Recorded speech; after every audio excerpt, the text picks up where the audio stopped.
안녕하십니까. 여러분의 영어 함께하는 메가스터디 민우쌤입니다. 자, 우리 2학년 친구들 이제 조금 관련해서 쌤이 여름방학 학습법을 좀 설명을 드리려고, 좀 근데 약간의 잔소리 조금 있습니다. 그것들까지 여러분 좀, 이게 선생님이 여러분들을 위한 마음이구나. 그런 걸 좀 받아들여 주시고, 좀 이제 캐스트를 촬영을 하려고 하는데, 이제 1학기 지금 여름 너무 덥죠. 그죠? 그래서 지금 아마 선생님 지금 캐스트 촬영하는 게 7월 2일입니다. 그래서 여러분들이 중간고사 아니죠. 기말고사죠. 기말고사 아마 열심히 보고 있는 와중일 겁니다. 일찍 끝나는 친구들은 너무나 고생하셨고 그리고 또 이제 시험 끝나고 이 캐스트를 보신다면 일단 수고했다는 말씀부터 드리고 싶습니다. 근데 이제 우리가 내신을 이렇게 보고 나서 이제 여러분 성적이 이제 나오게 되잖아요. 그렇지? 그러면 이제 이 2학년 2학기로 들어갈 때쯤부터 여러분들이 어떤 고민을 하게 되냐면 내가 지금까지 받아왔던 내신 성적이나 이런 것들 봤을 때 나는 정시를 쓰는 게 좀 더 낫겠어? 아니면 수시를 쓰는 게 낫겠어? 약간 이런 것들에 대해서 고민을 하는 친구들이 좀 있습니다.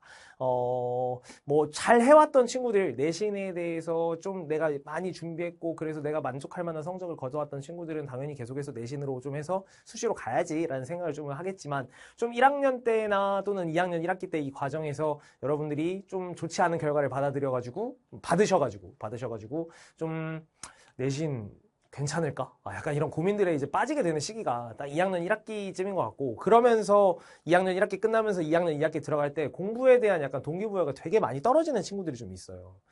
그 친구들에게 이제 조금 드리는 말씀 그리고 당연히 수시 잘 챙겨왔던 친구들에게도 선생님이 도움이 될 말을 조금 이제 드리려고 하니까 여러분들 좀 같이 보셨으면 좋겠습니다. 일단은 우리가 그 정시를 이제 생각하는 친구들의 마음가짐을 살짝 보면은 이제 내가 이제 3학년 때 좀 열심히 해서 정시로 난 대학교를 갈 거니까 지금까지 내신 성적 너무 안 좋았으니까 3학년 때부터 좀 열심히 해야지 하는 친구들 같은 경우는 그 마음가짐을 뭐라고 하는 건 아닙니다. 당연히 여러분들이 이제 그 정시와 수시 중에서 여러분들이 유리한 조건으로 가는 준비를 해서 대학을 가려고 준비를 하시는 게 당연히 맞는 선택입니다. 뭐 내신 성적이 정말 1학년 때부터 너무 안 좋았던 친구들은 거기서 계속 내신만 가지고 여러분들이 이렇게 한다는 건 그거는 뭐랄까 좀 당연히 안 하셔야 되는 선택인 거죠. 당연히 정시 쪽으로 여러분들 눈을 돌리시는 게 맞습니다만 근데 좀 착각에 빠지는 게 있어. 이게 정시로 해야지 라고 해놓고 나서 아까 선생님이 좀 전에도 말씀드렸지만 공부에 대한 동기부여가 떨어지는 친구들이 생긴다고 했었잖아요. 그게 왜 그러냐면 정시를 좀 도피처로 생각하는 거야. 그러니까 나 정시야 내신 이제 안 챙겨 이렇게 하면서 그냥 2학년 2학기 때부터 공부 자체 이렇게 좀 놔버리는 거죠. 다른 친구들 내신 대비하고 막 이렇게 하고 있지만 어차피 나 내신 대비도 아닌데 뭐 내신 필요 없는데 이렇게 하면서 그냥 공부 자체 조금 설렁설렁하게 되는 뭔가 좀 본인의 원래 하던 과제량이나 이런 것들도 확 줄여버리고 혼자만의 공부 시간을 좀 줄여버리는 친구들이 있습니다. 그 친구들의 심리는 약간 좀 뭐냐면 3학년 때 가서 열심히 하면 된다라는 생각을 조금 이게 더 많이 가지고 있는 것 같아요. 그래서 약간 2학년 때는 나의 뭐라고 해야지? 힘? 에너지? 체력을 좀 충전한다? 이런 느낌. 그리고 나서 나 고3 때 열심히 하고 그때 스트레스 열심히 할 거고 또 고3 때 스트레스 받을 거니까 2학년 때 좀 즐겨놓자. 약간 이런 식으로 생각하는 친구들이 많은데 얘들아 지금 2학년 2학기 때 만약에 정시로 하겠다는 친구들은 2학년 2학기 때부터 공부 텐션을 더 올려놓으셔야 돼요. 공부 텐션을 더 올려놔야 됩니다. 3학년 때 여러분들 갑자기 막 하려고 하면요. 마음가짐 안 잡혀요. 이게 좀 이제 1학년이 아니죠. 3학년으로 올라가면서 1월 달부터 열심히 해야지 라고 했는데 1월 달에 하려고 하는데 계속 뭔가 좀 여러분들한테 뭔가 누를 거예요. 뭐가? 지금까지 공부를 해왔던 습관이 많이 형성이 돼 있지 않기 때문에 앉아 있는데 계속 근질근질한 거야. 밖에 나가고 싶어. 아니면 뭐 친구들하고 어디 가고 싶어. 아니면 뭐 게임을 하고 싶어 할지. 아니면 뭐 SNS에 시간을 투자를 하고 싶어. 약간 이런 것들에 대한 습관들의 형성에서 좀 어려움을 겪게 되고 그럼 그 부분이 어려워지면은 겨울방학이니까 3월부터 시작할까? 이렇게 3월부터 시작되면 또 학교 가가지고 또 이제 학교 다니까 피곤하죠. 정신없죠. 그러고 나서 막 또 모의고사 중간중간에 보죠. 이렇게 하다 보면은 또 여러분들이 생각했던 것만큼 팍 정말 멋지게 박차를 가하면서 시작을 할 수 있는 그런 모멘텀이 좀 생기지 않는 경우들이 있습니다. 그래서 좀 공부하는 습관들을 기르고 그 다음에 여러분들이 3학년 때는 여러분들이 이제 할 수 있는 문제풀이 능력을 다 쏟아내셔야 되기 때문에 그 전에 개념 정리나 또는 영어 같은 경우에서는 여러분들의 단어 그리고 또 여러분 해석하시는 능력 이런 것들을 2학년 때부터 조금 만들어 나가셔야 돼요. 그래서 절대 여러분들이 이게 도피처가 돼야 된다라는 도피처다. 정시 선택하고 좀 2학년 조금 남은 2학년 좀 멋지고 즐겁게 보내보겠다. 약간 이런 생각들은 절대 안 하셨으면 좋겠습니다. 아시겠죠? 그것도 좀 부탁을 좀 드리고요. 그리고 또 하나 조 선생님 이건 쓴소리제. 쓴소리로 가는 건데 물론 방금도 다 쓴소리였던 같은 느낌도 있지만 공부법이 다를 게 있을까? 이게 그러니까 정시랑 그 내신 공부라는 거, 모의고사 공부라는 거랑 내신 공부라는 거, 이 공부법이 다른 게 있을까요? 물론 이제 제가 영어 과목이기 때문에 더 그런 거일 수도 있겠지만은 공부하는 방법은 여러분 똑같죠. 그죠? 뭐 암기 과목 다른 여러 가지 뭐 탐구 영역 아니면 뭐 국어가 됐든 수학이든 이런 것들도 내신 범위에서 정해진 그 문제들을 해결하는 능력을 가지고 있는 거. 근데 그걸 조금 더 확장을 하면 그게 결국에 여러분들 수능이나 모의고사에 관련된 공부 아닙니까? 영어로 따졌을 땐 어쨌든 지문 가지고 여러분들이 해석을 할 수 있는 능력이 생겨야 되는 거고. 그치? 그리고 또 여러분들이 어떤 주어진 문장 내에서 또는 주어진 지문 내에서 내가 이 글을 가지고 이해를 하는 능력을 가지고 있어야 내신 대비를 하면서 내가 지문을 보면서 지문을 이해하는 능력이랑 그 다음에 모의고사를 보면서 그 주어진 시간 안에서 내가 지문을 이해하는 능력이랑 결국 그건 다 똑같은 매한 가지거든. 마찬가지. 똑같은 거거든. 그렇기 때문에 공부법은 다를 게 없어요. 내신을 공부하는 친구들이나 영어에서 나 모의고사 그냥 어느 정도 한 뭐 3등급, 2등급 이 정도를 목표로 하는 공부법이나 영어 공부는 다를 것이 없다. 그렇기 때문에 제가 여러분들에게 해야 될 영어 공부법을 좀 이제 말씀을 드려야 되는데 일단 얘들아 영어 공부하면서 제일 먼저 여러분들이 경계해야 되는 건 지금 우리 2학년 2학기로 들어가려고 하는 여름방학을 맞이하려고 하는 상태에서 해석의 속도를 끌어올려야겠다라는 함정에 여러분 빠지시면 안 돼요. 알겠죠? 이 해석 속도를 왜 여러분들이 나 빨리빨리 좀 해석을 빨리 해야지 이런 생각을 하냐면 모의고사 문제를 풀면서 여러분들이 시간 부족을 느꼈기 때문일 거야. 그치? 45번까지, 듣기부터 포함해서 45번까지 문제를 흘러가는데 한 30번 때 중후반 되면 시간에 너무 촉박해가지고 뒷부분의 문제를 제대로 읽어보지도 못하고 그냥 한 문제, 한 번호로 이제 찍었다가 오답이 쭉쭉쭉쭉 나오게 되면 아, 이것만 풀어도 나 등급 하나 올라가는데. 아, 그럼 해석 속도를 올려야겠네? 약간 이런 생각을 하시게 되거든요. 근데 얘들아, 이 해석 속도는 무한정으로 키울 수는 없습니다.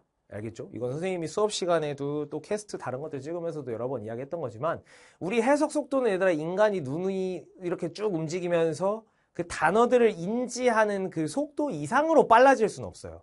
물론 이제 그 한 단어 한 단어부터 계속 시간이 막히는 게 아니라 독해가 막히고 해석이 버벅대고 이런 친구들은 당연히 속도를 올려야 된다라는 거를 하는 게 맞지만 좀 해석 속도가 어느 정도 괜찮은 친구들도 계속해서 빨리 이런 식으로 하다 보면은 단어들 몇 개만 쓱쓱쓱 보고 여러분들이 지문의 내용을 이해를 하려고 해버리기 때문에 필자가 써놓은 글과는 전혀 다른 방향으로 여러분들이 글을 이해하는 경우들도 생길 수가 있기 때문입니다. 그리고 해석 속도에 대해서만 계속 강조를 하다 보면은 여러분들이 그 문제마다 조금 풀어내는, 그렇죠? 또는 여러분들이 내신 공부를 한다 치면은 그 한 글 속에 그 주어진 주장과 근거, 예시 이런 것들 또는 뭐 반론, 반증 이런 것들에 대한 포인트를 하나도 잡아내지 못하고 그냥 문장만 이렇게 쓱 대충 내용만 이렇게 가져가는 그런 안 좋은 일이 생기게 돼요.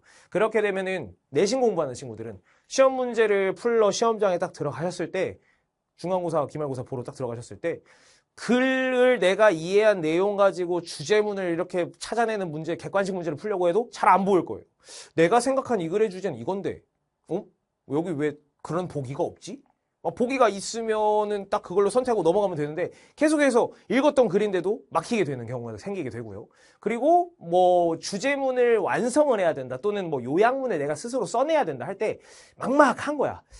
나 이 글 분명히 읽었던 지문인데 왜 내가 이거에서 주제를 못 찾아낼까? 이런 것들이 여러 막히게 되는 거예요. 그래서 주제문 써보거나 이런 거 할 때마다 그냥 답도 안 나오는 그냥 뭐라고 한 단어도 쓰지 못하는 약간 이런 일이 생기게 되고 또 문제풀이 모의고사 지문을 하면서도 계속 글을 읽긴 읽었는데 지문 보기를 보고 나서 답이 안 나오니까 다시 지문으로 올라가고 다시 그래도 안 나오니까 또 올라가고 다시 보고 한 그 두 번, 세 번의 과정을 반복하면서 여러분들이 시간을 더 깎아먹는 경우들이 많기 때문에 여러분들이 좀 해석 속도는 차분하게 지금 2학년 과정, 2학년 2학기로 넘어가는 이 과정에선 해석 속도를 오히려 조금 눌러줄 줄 알아야 돼요.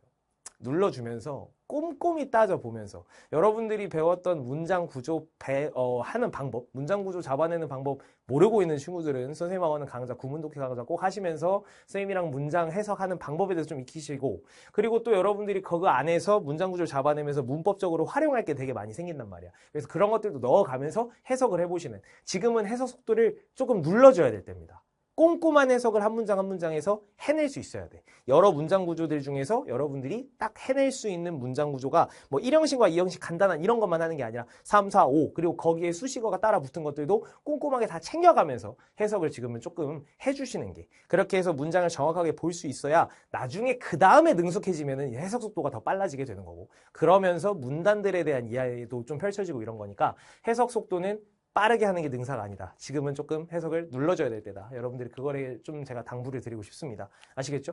자, 그리고 해설지의 유혹에 빠져들지 말고, 이건 어느 과목이나 해설지를 펼쳐놓고 공부한다는 건 진짜 안 좋은 공부 습관인 거 다 아실 거예요. 근데 이제 영어 같은 경우는 해설지를 보면서 여러분들이 그 문장들을, 의미들을 계속 그 해설지에 맞춰줘서 내가 해석을 끼워 맞추는 해석을 하는 친구들이 있어요.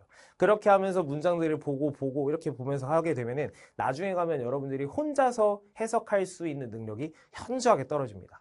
해설지가 없으면 불안해요. 해석이 안 써져 있으면 초조하고 내가 이 문장을 해석하면서 맞는지, 그렇죠? 계속 그거에 대해서 의심을 하게 되거든.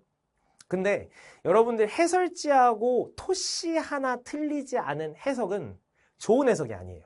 여러분들에게 지금 나와지는 모의고사 해설지나 기출문제들의 해설지들은 어느 정도 굉장히 의역이 가미가 되어 있고 우리말로 되게 자연스럽게 물 흘러가듯이 여러분 만들어준 구조들이 있기 때문에 막 그 우리가 문장을 왼쪽에서 오른쪽으로 읽어가면서 해석을 합니다. 근데 영어의 어순은 우리나라 말과는 어순이 다르다는 거 알고 계시죠? 근데 한글 해설지의 해석은 너무나 우리말에 딱 맞춰진 거기 때문에 그걸 따라다니면서 해석을 하시다 보면은 여기 문장 앞에 해석했다가 뒤로 넘어갔다 다시 중간 부분 왔다가 뒤로 갔다가 난리가 나게 돼요. 그렇죠? 그렇게 되면은 해석이 늘지 않아요.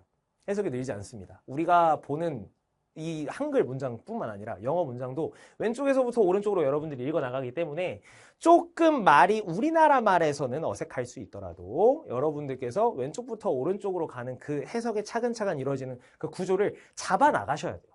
잡아 나가시고 혹시 해설지가 옆에 펴놨다면은 그걸 보고 나의 해석과 대조를 하는 게 아니라 내가 이해한 이 지금 영어 자체로의 문장 어순과 이것들 한글 문장을 봤을 때 의미가 어느 정도 통하는가, 그거를 잡아주는 정도로의 역할이 되어야 되지, 이 해설지가 여러분들의 해석의 옳고 그름 자체를 판단하는 형태가 되어서는 안 됩니다. 아시겠죠? 그래서 꼭 여러분들만의 해석, 그 하는 방법, 선생님이 추천하는 건 왼쪽부터 오른쪽으로 차근차근, 그렇죠? 그것들을 여러분들 좀 챙겨가셔서 보셨으면 좋겠고요. 그 다음으로 좀 이런 함정 빠지지 말기, 자신의 약점을 정확하게 분석을 해야 되는데 그냥 영어 왜 어렵니? 라고 물어봤을 때 단어를 많이 몰라요.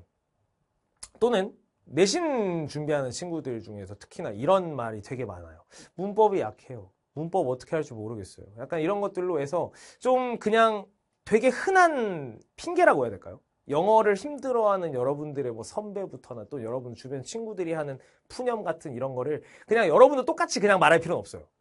내가 약한 게 정확하게 무엇인지, 그렇죠? 그걸 보셔야 되고요. 단어장 여러분들 매번 이렇게 봐왔었고 외워보셨을 텐데 왜 단어가 나는 약할까?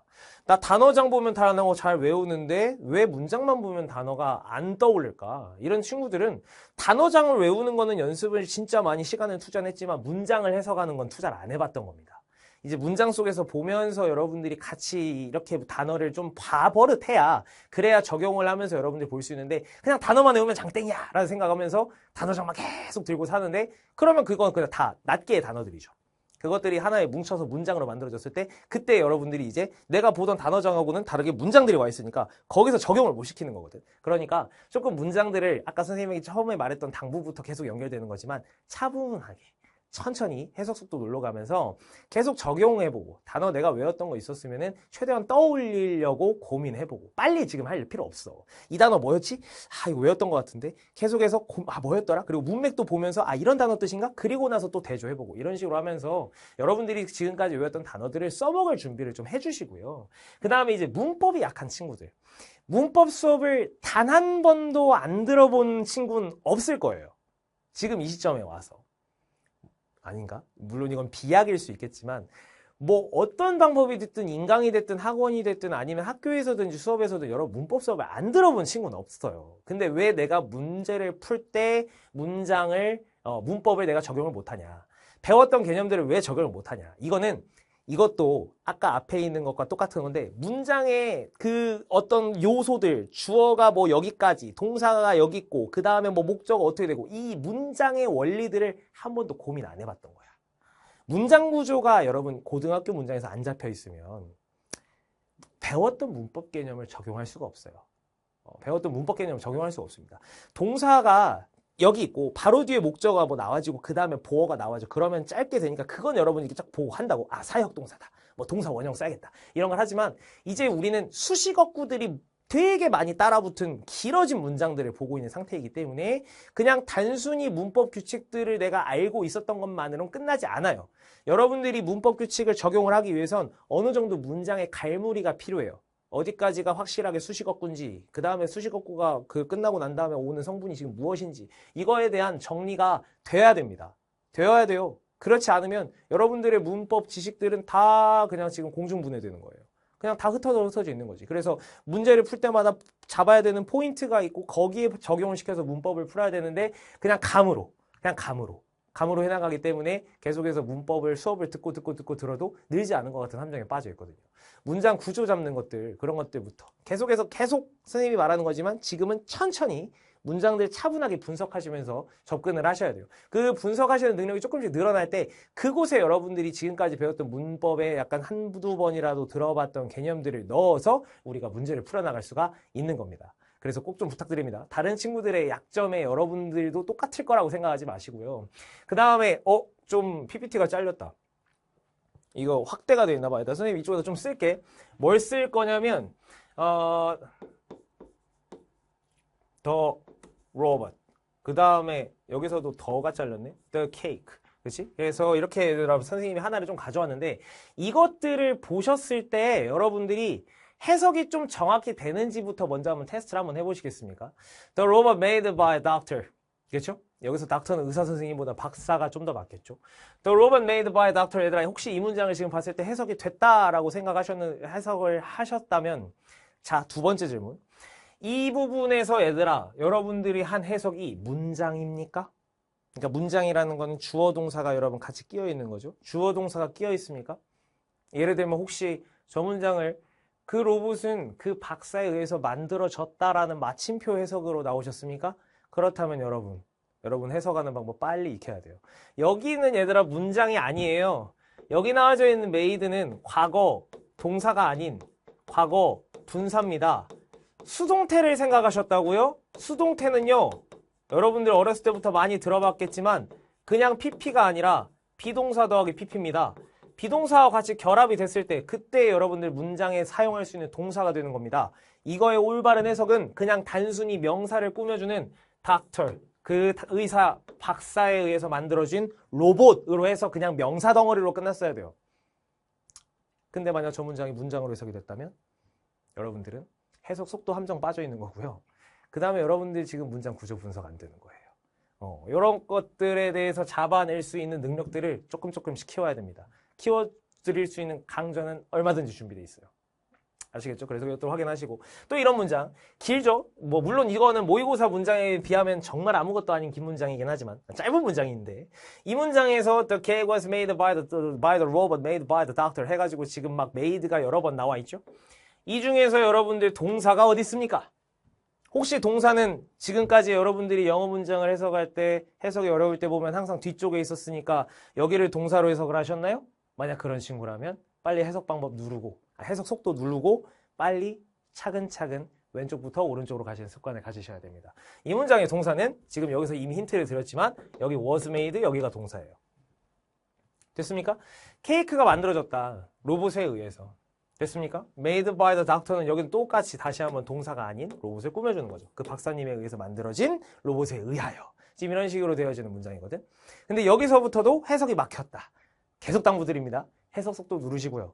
해석 속도를 눌러서 여러분들 한 단어 하나의 단어 요소들 이런 문법적인 요소들까지 고려하시는 해석법들 챙겨가셔야 되고 그런 걸 선생님과 같이 공부하고 싶다면 여러분들 구문 독해부터 그리고 또 선생님이 구문 독해를 여러분들에게 조금 이렇게 구문 독해라고 하면 어렵게 생각할 수 있으니까 단어 뜻이나 좀 이런 것들의 쓰임에 따라서 여러분들 가져갈 수 있는 문법적인 것들의 체계와 이런 것도 강의 속에서 다뤄지기 때문에 그런 것들 같이 공부하시면서 여러분들 영어 공부의 방법은 딱 하나예요. 영어 공부 방법은 딱 하나입니다. 정도 딱 하나밖에 없어요. 그게 뭐냐면 우리가 영어 문장을 보고 내가 이 문장을 올바르게 이해할 줄 아는 것. 그것부터가 시작이거든요. 그렇기 때문에 뭐 수시를 준비를 하시든 정시를 준비를 하시든 지금까지 여러분들 공부 방법에 영어에서 부족한 점이 느껴졌다면 선생님의 캐스트를 보면서 느껴졌다면 여러분들 선생님과 함께 같이 공부하시면서 여러분들 여름방학 좀 알차게 길지 않잖아요. 여름방학 되게 막 그 짧은 한 3주 정도 보통 되는 기간인데 그 시간에 영어의 실력은 분명히 좋아질 수 있습니다. 알겠죠? 어떤 습관을 목표로 가지고 가느냐에 따라서 정말 달라질 수 있기 때문에 선생님과 같이 공부하시면서 여름방학 알차게 나으시고 또 이제 그러고 나서 2학기에 맞았을 때 여러분들의 영어는 조금 더 향상이 되어 있어서 하기 싫은 과목에서 조금은 그래도 나아진 과목으로 함께 갔으면 좋겠습니다. 아시겠죠? 여기까지 민우쌤이었습니다.